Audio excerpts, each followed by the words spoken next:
Good afternoon, everybody. I think it is in America's interest and the world's interest that we have a constructive relationship with Russia. That's been my approach throughout my presidency. Where our interests have overlapped, we've worked together. At the beginning of my term, I did what I could to encourage Russia to be a constructive member of the international community. So, the interests of preserving international norms, if we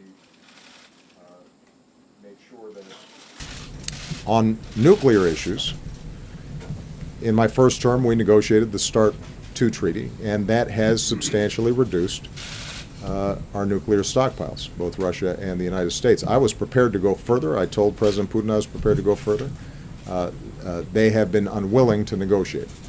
If President-elect Trump is able to restart those talks in a serious way, I think there remains a lot of room for our two countries to reduce our stockpiles. And part of the reason we've been successful on our non-proliferation agenda and on our nuclear security agenda is because we were leading by example. I hope that continues.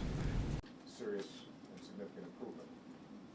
Given that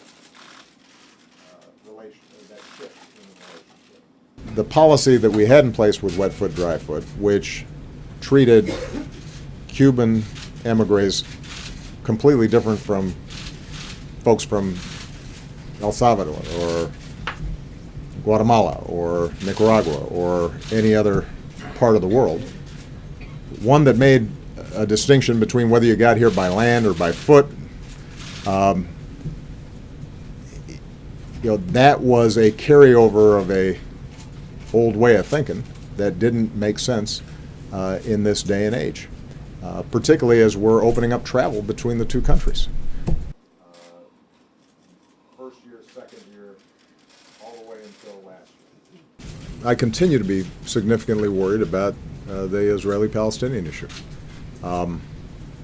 And I'm worried about it both because I think the status quo is unsustainable, that it is dangerous for Israel, that it is bad for Palestinians, it is bad for the region, and it is bad for America's national security.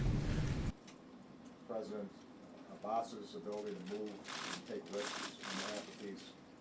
We've believed, consistent with the position that had been taken with previous U.S. administrations for decades now, that it was important for us to send a signal, a wake-up call, that this moment may be passing. And Israeli voters and Palestinians need to understand that this moment may be passing.